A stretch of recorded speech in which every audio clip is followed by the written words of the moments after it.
Ma'am, for being with us. Enjoy the rest of the day. Thank you very much. And then right now, we are going back to, we are just going to get a clip on last year's SONA. On the last year's SONA, we are going to get, is the next one that is going to get into our screen soon. Thank you. No, do know.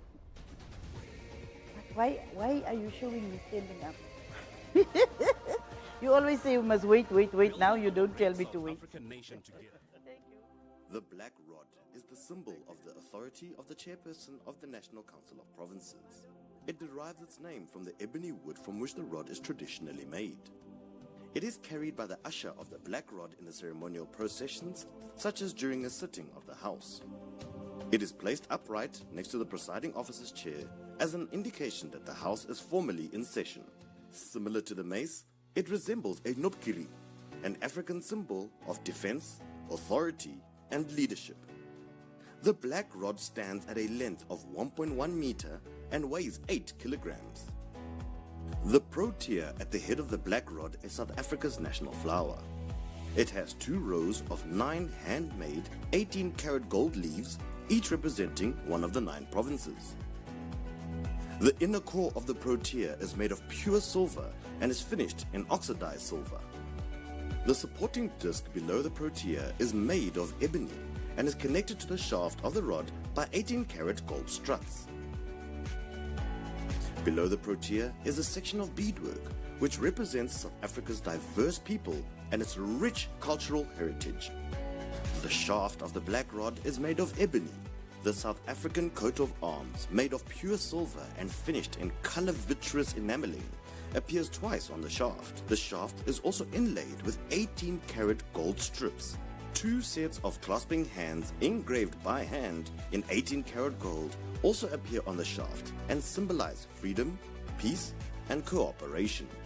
The national flag appears 3 times on the shaft. The flags are pure silver and are finished in vitreous enameling. 6 gold rings on the shaft of the black rod are made of 18-karat gold. When the National Council of Provinces is in session, the black rod stands in a drum. The drum is a symbol of the African tradition of using drums to call people together for a meeting. It is also symbolic of South Africa's achievement of democracy through dialogue. The drum is made of yellow wood, and the top is covered in springbok skin. Encircling the drum is a pure silver band engraved with images of rock paintings. Placed over these images are further images depicting elements of South Africa's 9 provincial coats of arms in colored vitreous enameling. From the northwest is a calabash gold. From the Free State is a cluster of Orange River lily flowers. From the Northern Cape is a thorn tree. From KwaZulu-Natal is the Strelitzia flower. From Mpumalanga is the red barberton daisy.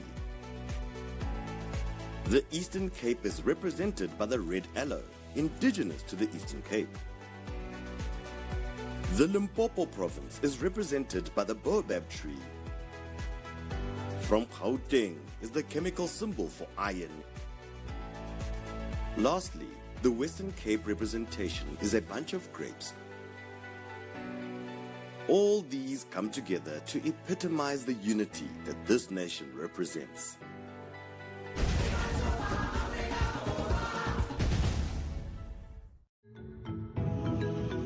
President Cyril Ramaphosa will deliver his State of the Nation address to the joint sitting of the National Assembly and the National Council of Provinces on Thursday, 9 February 2023 at 7 p.m.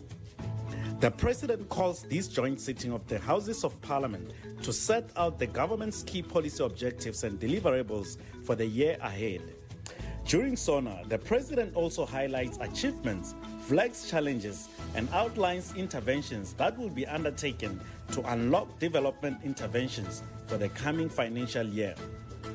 The presiding officers of Parliament invite you to be part of the SONA 2023 by tuning in live across Parliament's broadcast and multimedia platforms, Parliament Channel 408 on DSTV, YouTube or social media, and join the conversation using hashtag SONA 2023.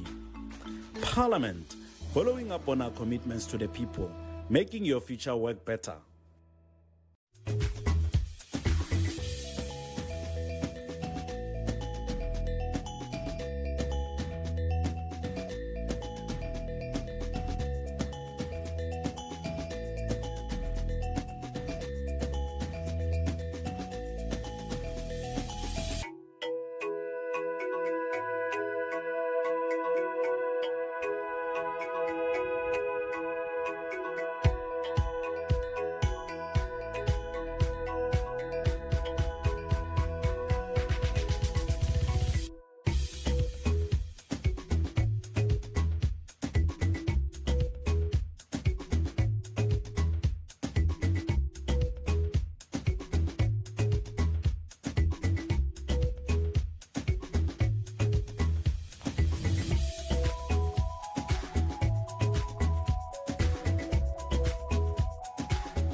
The State of the Nation address is followed by the debate, which will be held over 2 days on 14 and 15 February 2023 at 2 p.m. The debate on the State of the Nation address gives political parties an opportunity to debate, comment, and raise questions on matters addressed in the President's speech. Watch the debate on the State of the Nation address live on 14 and 15 February at 2 p.m. across Parliament's platforms. For more information on the SONA debate, visit our website at www.parliament.gov.za or follow us on our social media account at Parliament of RSA. Parliament, following up on our commitments to the people, making your future work better.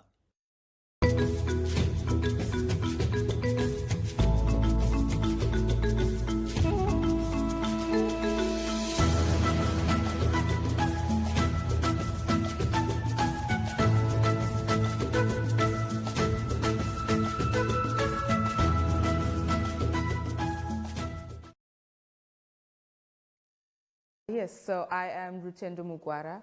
I am a part of the Justice Desk. I first joined in the YA project, the Youth Ambassadors Project, and now I'm part of the Active 8, which is essentially a group of young activists that advocate for human rights across South Africa and also across countries and continents, which I'm very proud to be a part of. We do a lot of campaigns here, and my specialty or my area of focus is mental health advocacy and mental health work. One of the issues that I believe is quite a pressing issue is the amount of educated youth that are leaving the country. You know, South Africa's best and brightest, the ones who are meant to propel us to a better future. The youth are the future. And if our youth are leaving the country, then all our talent and our resources, our intellectual resources, are bleeding out of these countries and shifting towards other countries. And from their expertise, which they first initially grew in South Africa, we then have to purchase it and use our South African rands overseas instead of keeping the South African rands in the South African pockets.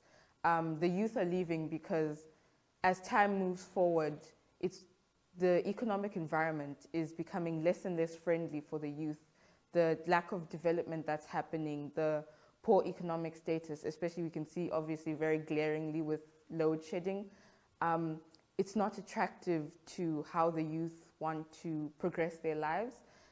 So I believe that South Africa needs to find a way to keep our youths, to develop our nations, and to just expand a sector in which the youth can really grow and prosper, especially with the terrible unemployment rate of the youth.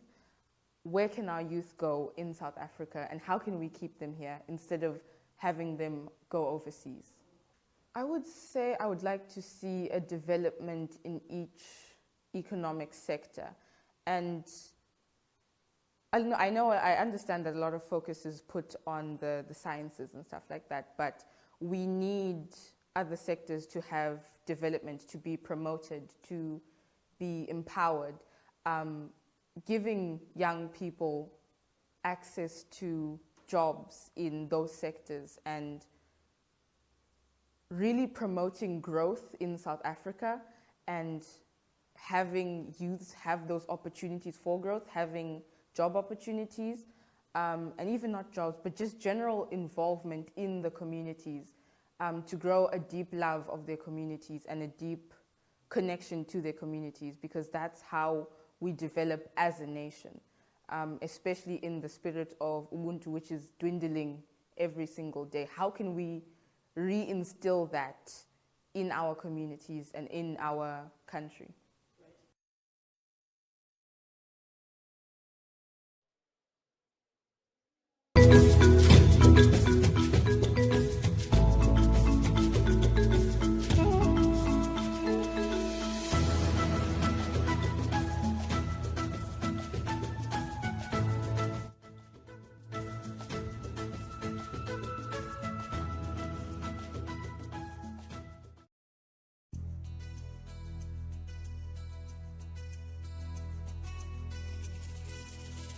Parliament consists of two houses, namely the National Assembly and the National Council of Provinces.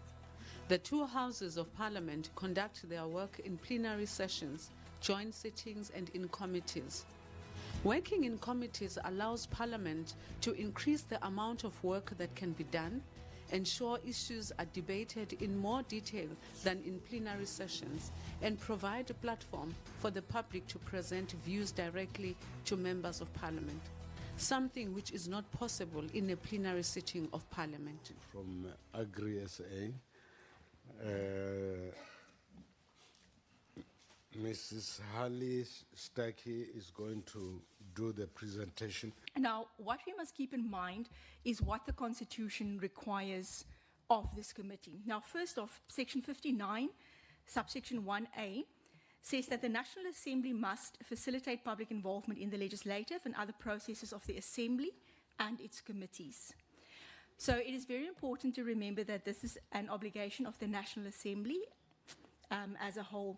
This is then also repeated, not repeated, but the same requirement is placed on the National Council of Provinces in Section 72, and it reads very similar to Section 59. The different committees have various functions which include monitoring and oversight of the work and the budgets of national government departments, considering and amending bills, and may initiate bills, consideration of private members and provincial legislative proposals and special petitions, consideration of international treaties and agreements, examining specific matters of public interest, taking care of domestic parliamentary issues.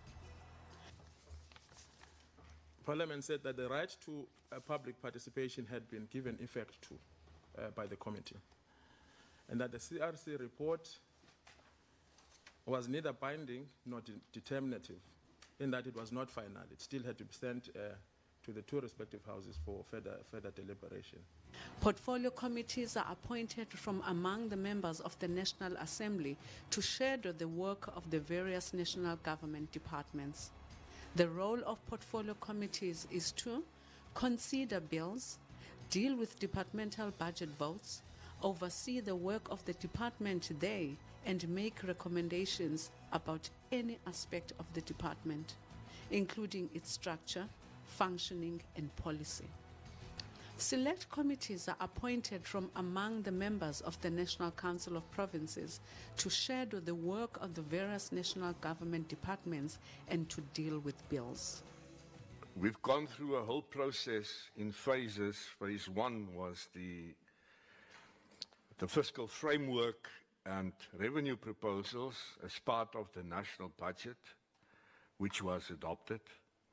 The second phase was the Division of Revenue Bill, 76 legislation, which we also took to our 9 provinces, provincial legislators having conducted public hearings, public participation, brought back with negotiating and final mandates being adopted in the NCOP, and now we are at phase 3, where budget votes has been presented to select committees and debated in the House, and today we are concluding the whole process, phase 3, where we deal with the appropriation bill as the bill, and which will then be tabled in the NCOP.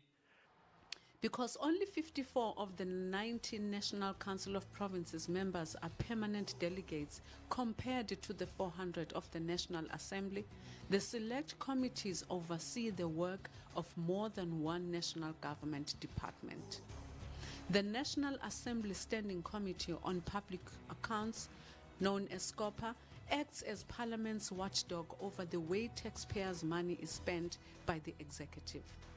Heads of government departments and institutions are regularly called by this committee to report and account for expenditure.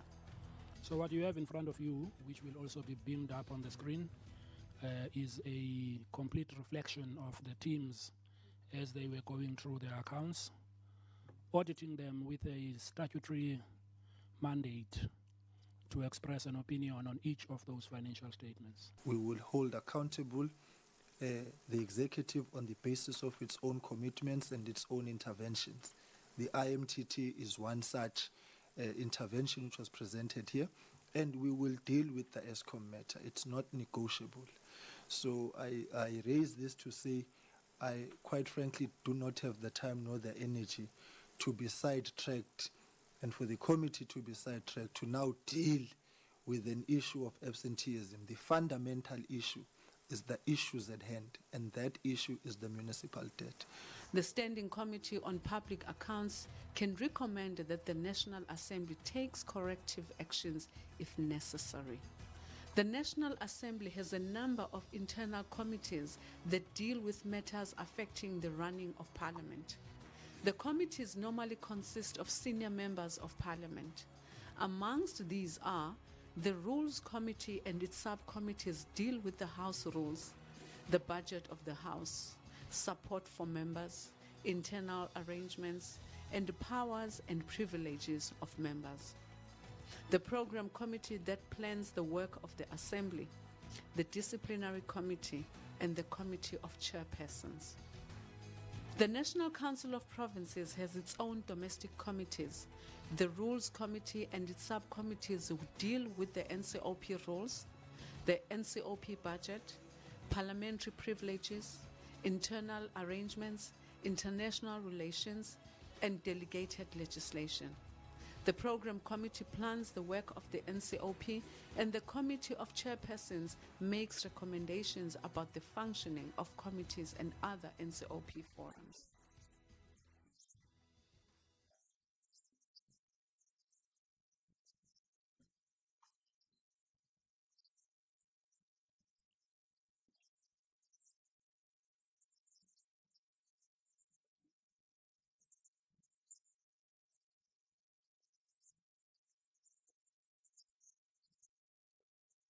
Parliament or one of its houses may appoint an ad hoc temporary committee when a special task must be done. When the task is complete, the committee is dissolved. The National Assembly and the National Council of Provinces together appoint a number of joint committees. For example, the Constitutional Review Committee, the Joint Standing Committee on Intelligence, and the Joint Standing Committee on Defense are statutory committees. This means that they are established by the Constitution or by an Act of Parliament, as well as in terms of the rules of Parliament. Committees are proportionally representative of the parties in Parliament. Committee meetings are open to the public, but may be closed if there is a good reason to do so. Committees have the power to summon any person to appear before them, give evidence, or produce documents. They may require any person or institution to report to them. Committees may also receive petitions, representations, or submissions from the public. Each committee is headed by a chairperson. The work of committees is not restricted to government. They may investigate any matter of public interest that falls within their area of responsibility. The committees play a very important role in the process of building democracy and involving the public in the processes and activities of Parliament. Visit parliament.gov.za. Parliament. Following up on our commitments to the people, making your future work better.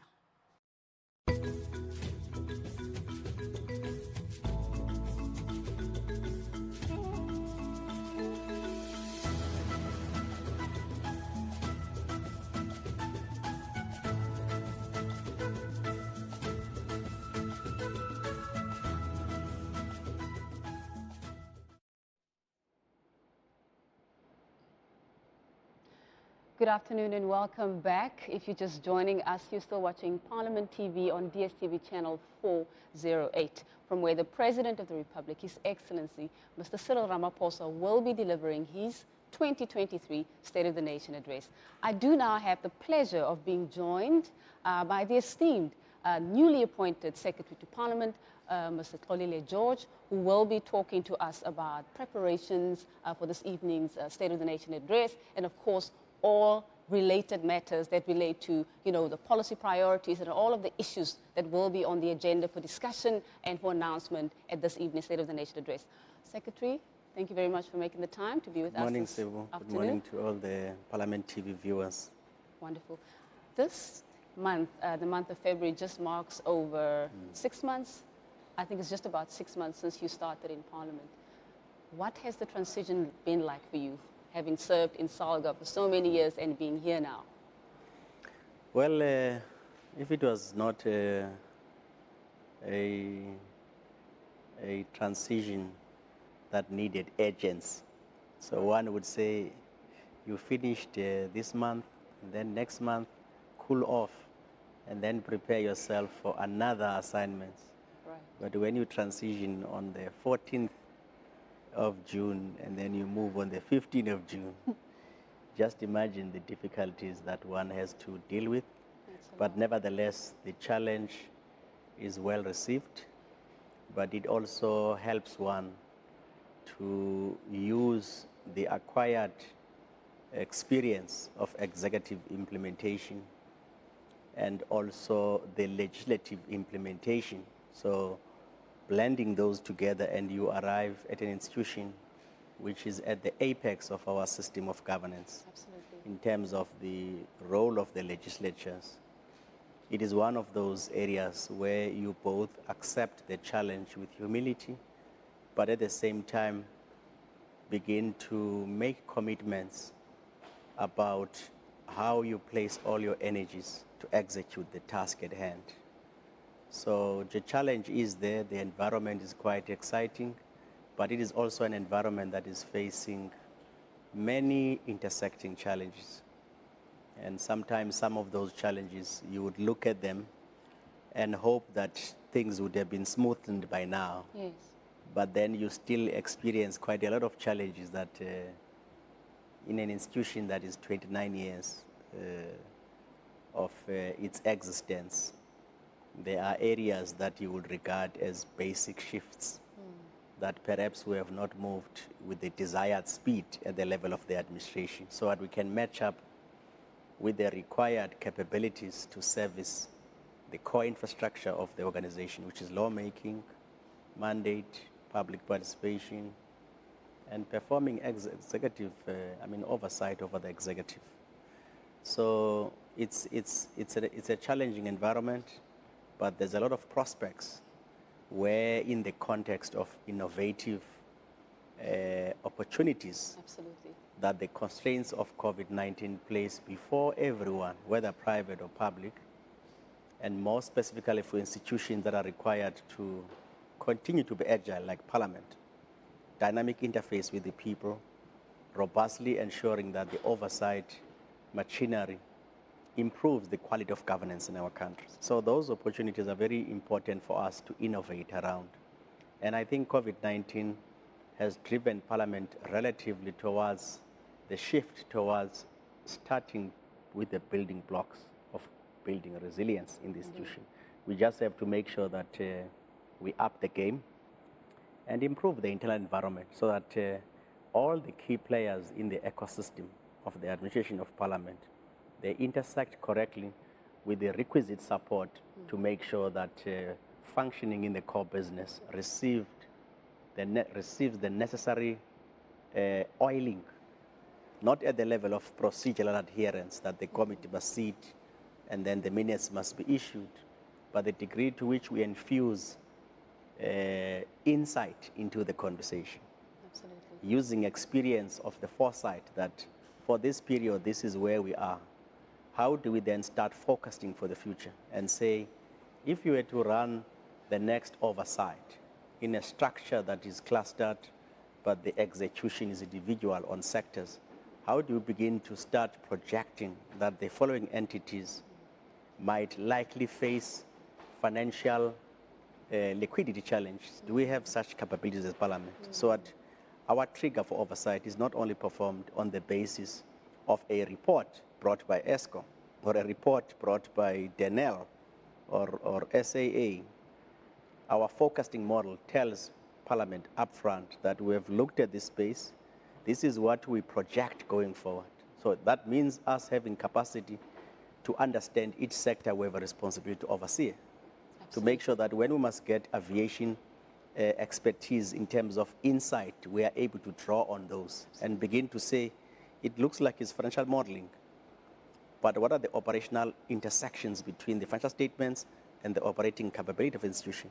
So it means having the right mix in our research capability, having the right mix of people who will be able to make sure that any APP brought before Parliament is not an APP for sign-off. It's an APP for serious introspection, a serious interrogation, and that requires us remodeling our turnaround times. So it is not a cycle that says in March. It's a cycle for committees now to receive draft APPs. We ask them 6 months in advance, so that we are the ones who say we have looked at it, we have projected on this issue, we have referred it back. It doesn't look like it responds to the issues that are facing an industry of that nature. So that requires us to strengthen and remodel some of our operations. Absolutely. You talk about the constitutional mandate of Parliament, of oversight. Importantly, we know obviously there's lawmaking, but at this point in time, the issue of oversight is so critical. That pillar is so important, particularly given the current context that we find ourselves in. COVID-19 has had a profound impact on the economy. There's a lot of people that have lost jobs, people who are unemployed at the moment. Talk to us about how important this year's State of the Nation address is, because we know that we've gone through shifts as a result of the COVID-19 pandemic. So the 7 priorities that we started with in 2019, we've had to make shifts along the way.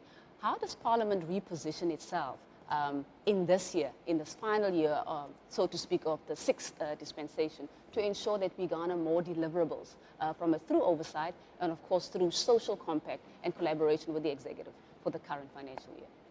Well, Sabu, it's a very important question that you are asking, because what it does, it places a challenge to us as Parliament to say, how do we shift the gear on our 5-year strategy, the core pillars that we all sing about. But what makes a distinguishing aspect of execution is your ability to translate what is your outputs. We look more intense on the outputs, number of committees set, number of annual reports presented, and number of budget speeches presented. Well, from a cycle of governance operation, that's very important. But once we have a pillar that says improving the quality of governance, improving executive oversight, then the question is, how do we begin to measure the impact of those outputs in such a way that we are able to say, here are the schools in the Eastern Cape. It's 29 years down democracy. The following schools still do not have sanitation. So what is the role of our committees that deal with those issues? around water and sanitation, working together with the Committee on Education, receiving a report about there's improvement in performance on the class. This district is doing very well. But the one of sanitation doesn't receive that separately from the Ministry of Water. It receives it there. What are the attendant issues that are central to creating conditions conducive for learner performance? Not only the subject advisor not there, the access to water and sanitation is very central to improving the quality of learner environment. Absolutely. So our ability to intersect those issues in such a way that when they are considered, they are not considered in a separate approach, we deal with them, including receiving a speech, a budget speech that says things are in order, we are allocating this money. Parliament must be upfront and say it has interrogated its own recess outputs during June and January and begin to say to the structures of Parliament, these are the issues raised. We picked up that in Limpopo, children are still falling in pit latrines. The following 84 schools do not have sanitation facility for children. So that when the speech comes, members are not only looking at it, they are asking this question, this matter, if you are not covering these issues, do not come to us next year and present a budget speech. Absolutely. So it becomes a healthy tension of performing oversight and almost becoming a guardian of the attainment of the aspirations of people. So we don't pass a budget, then thereafter, 44 children have drowned in a toilet. But you don't have a connection that says, but what happened? And then we pass a budget as Parliament for education, and we don't ask a question, Eastern Cape, why successively 10 years in a row you don't deliver books on time? You know the cycle of learning. So if your budget speech doesn't say to us, there will be delivery, here is the logistics plan for delivery, do not expect us that we're going to appropriate this budget as Parliament. So you make the system to work in such a way that drivers of tensions are productive drivers of tension, but create necessary tension in the system so that accountability must be elevated. So when we look at the sixth strategy, we must be able to say the seventh Parliament must then move in full gear towards impact and outcomes to connect these issues in such a way that we are able to say, for this period, as a result of us performing oversight over the following entities, these are the improvements we have begun to notice. And that becomes part of our report. Even if it's not in a year, it becomes part of our framing that's going to be cumulative, but we are beginning to measure exactly that. On the energy reliability factor, on the water, on the roads, and including revisitation of laws passed by Parliament. So we don't wait for the executive to say, we want to effect the Sixth Amendment to this bill or the Third Amendment. Parliament itself looks at it. We may have passed this bill, but to us, over the next 2 years, we've examined its efficacy to improve gender-based violence. We are effecting changes because it's a duty of Parliament to pass laws. It's not the duty of Parliament to transmit the executive laws. The duty is to make laws that respond to the constitutional imperative. And that's the kind of shift we want to see in the seventh Parliament.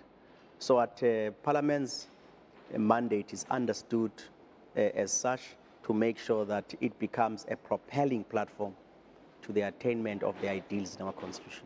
Secretary, you raise a very important point about understanding the development landscape, especially at the subnational level, at provincial level, at local government level. If there isn't an understanding in Parliament, if there isn't a knowledge base of the data that sits there that must actually inform the oversight agenda of Parliament, then we're sitting with a challenge. Already it sounds to me like you've already done some kind of analysis administratively to begin to identify where the challenges are and what needs to be unblocked and what needs to be improved in order for members of Parliament to be supported with the right kind of information that will give them deeper insights so that they're able to then use that information, that data, to ensure that they not only frame the oversight agenda of the institution, but they're able to also inform the transformation agenda of the country. Talk to us about some of the innovations that we can expect, particularly with regards to overseeing accelerated implementation of these priorities from 2019. Obviously, we know that there's some shifts that have taken place, but obviously there's still 2030 that is looming. What kind of systems are you putting in place? And I hear you already talking about the 7th Parliament, the kind of changes that we want to see, but talk to us specifically, what administrative mechanisms and protocols are you putting in place to begin to ensure that we put systems in place for members to be able to be more effective and for this Parliament to be more effective in its oversight with more deliverables? Well, Sabu, we had a very good session in the last, not in the last, in the first week of November last year. Yes, I remember that. Where we began to shape what we call the pillars of the new strategy of Parliament. How do we drive a collaborative Parliament? How do we make sure that the transformative intent in the Constitution is translated into a deliberate pillar that says a responsive Parliament is going to do the following things. And on the basis of that, those pillars will be canvassing them across the organization to make sure that we galvanize everyone behind understanding what are the impactful shifts we want to see going forward. Yes. The issue of investment in the research capability of Parliament to make sure that data-driven insights are central to the functioning of committees of Parliament. Absolutely. So we're going to be deliberate in investing in a strong data-driven quality analysis of our work, so that those kind of insights give us better forecasting model.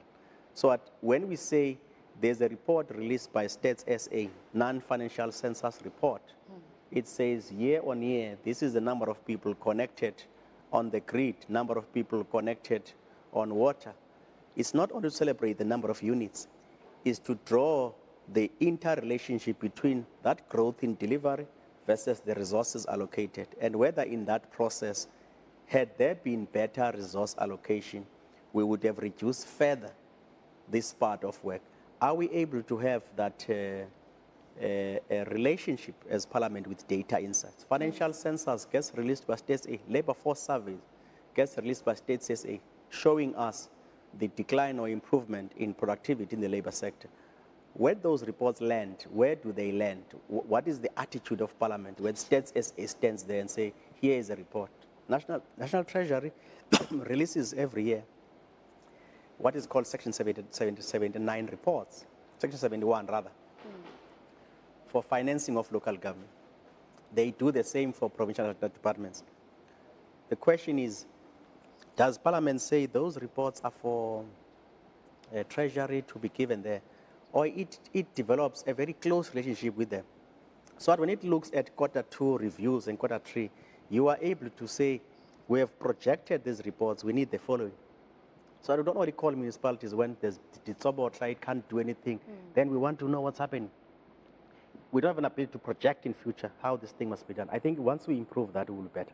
Absolutely. Yeah. Secretary, I think we will have more time after the State of the Nation address to delve deeper into these issues, because I really feel that there's so much more that can be discussed and unpacked, particularly in terms of the priorities that the President will be announcing. Of course, we have to be reflective as well, look at the entire 7 priorities.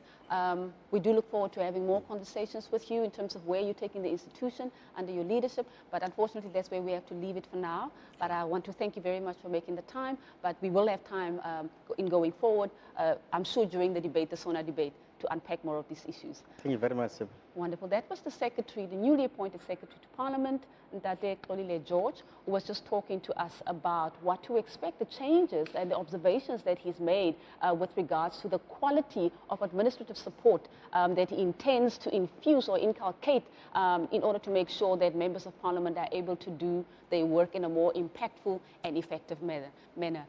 Do stay tuned. We do have more lined up. Thank you very much, Sib. So I might...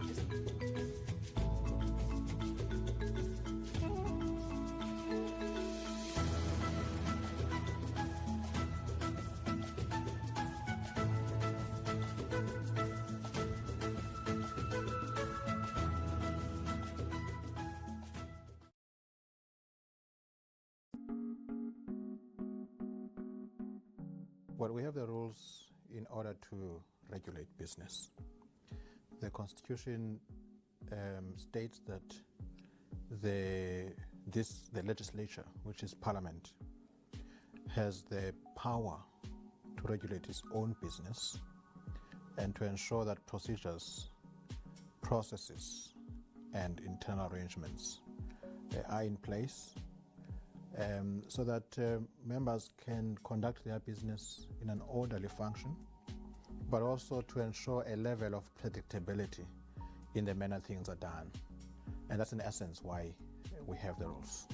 Well, State of the Nation Address has been convened in terms, among others, of Rule 7, Joint Rule 7. And that's important because each of the two houses has got a set of rules. But for a joint sitting, including the State of the Nation Address, you have joint rules that are meant to regulate business in a joint sitting. So the rules that relate to the convening of the sitting itself will apply. The rules of debate will also apply. The rules that deal with order in public meetings will apply to ensure that principles of order, the decorum of the House, such are adhered to. So those rules will be applicable. There were amendments in 2015 of the joint rules, and those amendments were basically to improve the joint rules to deal properly with issues of decorum in the House. Because at the time it was identified that there needed to be some work done on the rules so that they are able to address some of the issues that have arisen before and that were arising at the time and that might continue to arise. So the rules were amended in 2015 to take care of that. And as and when there is a need to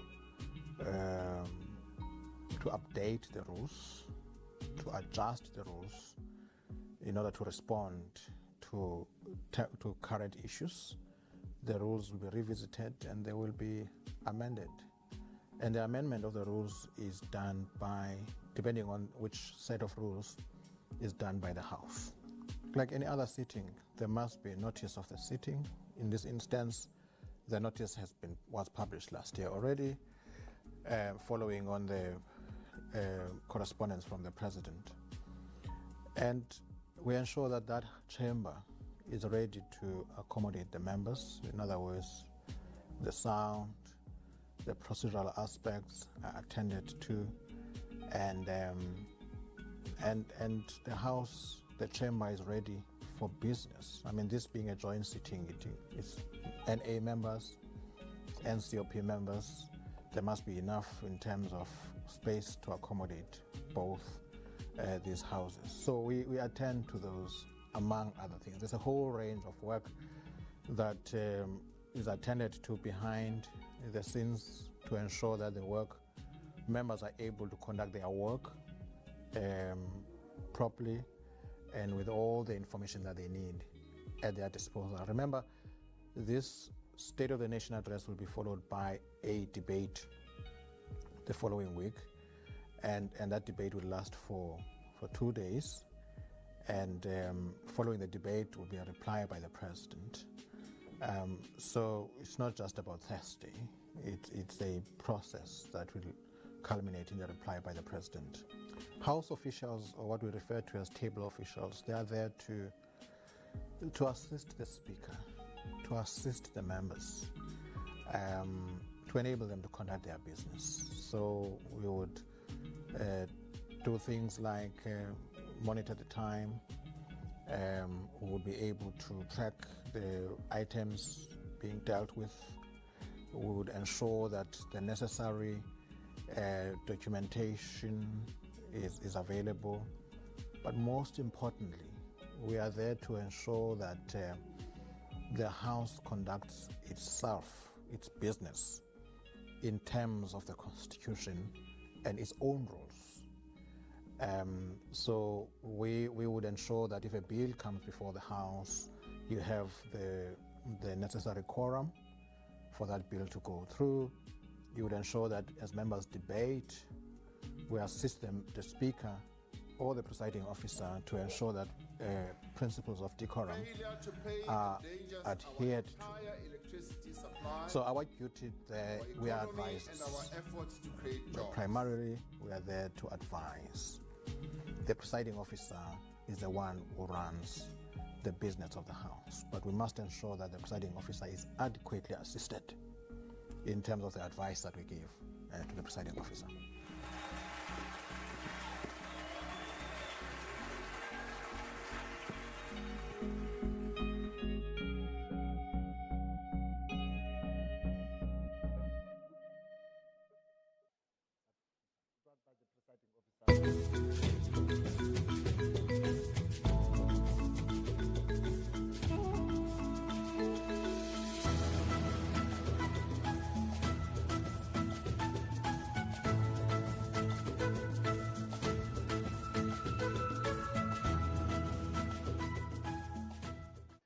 Welcome back. You are still watching the live broadcast of Parliament TV on DSTV channel 408.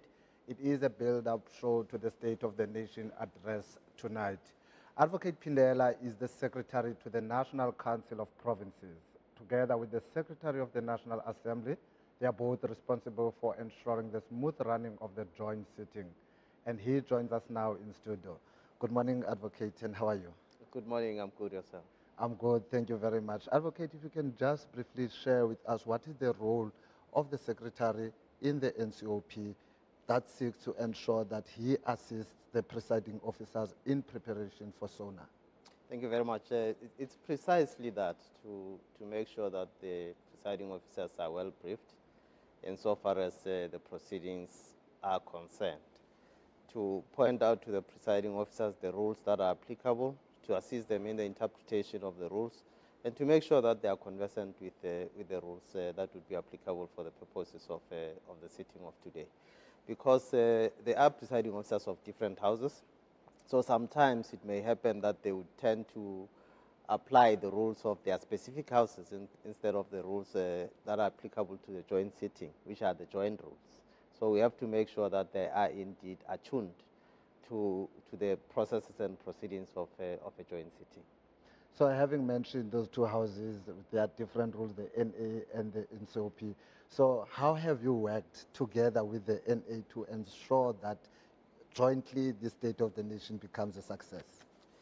The joint rule has to bear the hallmark of, the joint sitting has to bear the hallmark of a joint sitting.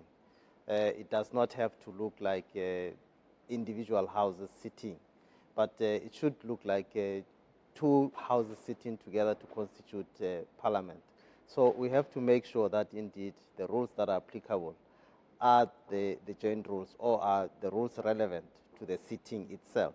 So we have to prepare the presiding officers to ensure that they do apply the joint rules.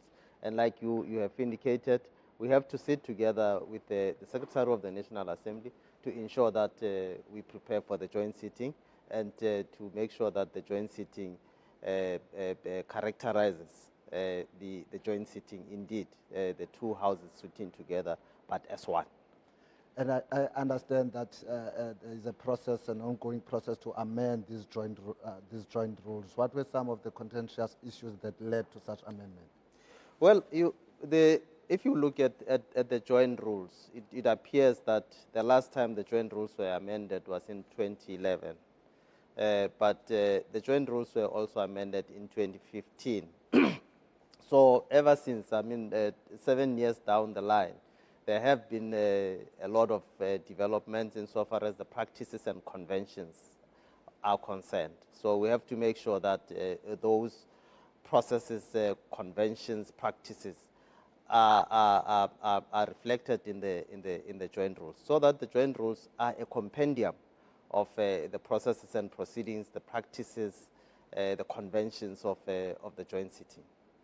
And there's this trend whereby even some of our viewers would be saying that there seem to be robust debates in the NA than in the National Council of Provinces. So to this end, what are some of the challenges that emerge during joint sittings, which significantly shift the posture and interaction of NCOP members on the joint sitting platform? Look, the two houses participate in accordance with their proportion in the joint sitting. So you would find that there are members of National Assembly who participate in the debate. there are members of or delegates of the National Council of Provinces who participate in the debate. We cannot then compare the quality of the debate in terms of the houses or in terms of the members that are participating in the debate. The debate itself must reflect the joint posture of the two houses. So when the two houses are sitting together, they constitute parliament, and therefore they're sitting as one. Okay, definitely the sitting is one. Just before I let you go, Advocate, what can we expect from the NCOP for this year? What are the plans for this year in relation to parliament oversight? Well, we just emerged from taking parliament to the people in November. So we will be taking a debate on the report of taking parliament to the people. We'll also be having the local government week, where we'll be joining together with the provincial legislatures and local government to discuss or to debate matters related to local government and to look at solutions for matters relating to local government. We'll also be having ministerial briefings. We'll be having questions to the Deputy President. We'll be having committee meetings, and we'll be having several debates. Particularly, for instance, we'll be having debate on water infrastructure, the provision of water and water infrastructure. So it's going to be a very busy first quarter of the National Council of Provinces. And talking about that debate on water and water infrastructure, what is it that you think we can expect from that? Because I believe that there are many, water and water infrastructure is currently a challenge. I come from Umtata, and where I come from, we do not have water, and we have not had water for the past 2 years. So what is it that the public and the South African can expect as outcome of those debates? Well, we have a rule or a rule against anticipation. So I do not want to anticipate the debate of the House, but I'm sure they will deal with those matters, because there's water scarcity throughout the country. Not only scarcity, but there's also water is wasted through leakages and this and so on and so on. So I'm sure they'll deal with those matters, possibly the building of dams or the maintenance of the current infrastructure, the development of new infrastructure to enable the communities to have access to water. Advocate Pindela, thank you very much for always granting Parliament TV interviews. It's really much appreciated. Thank you very much. Well, viewers, as I have indicated, that was Advocate Pindela. He's the Secretary to the National Council of Provinces, and was sharing with Parliament TV on what to expect during the course of this day and what are some of the contentious things that the joint rules deal with. From here, we're going to have to just watch at what the presiding officers of Parliament had to say on Tuesday when they briefed the media.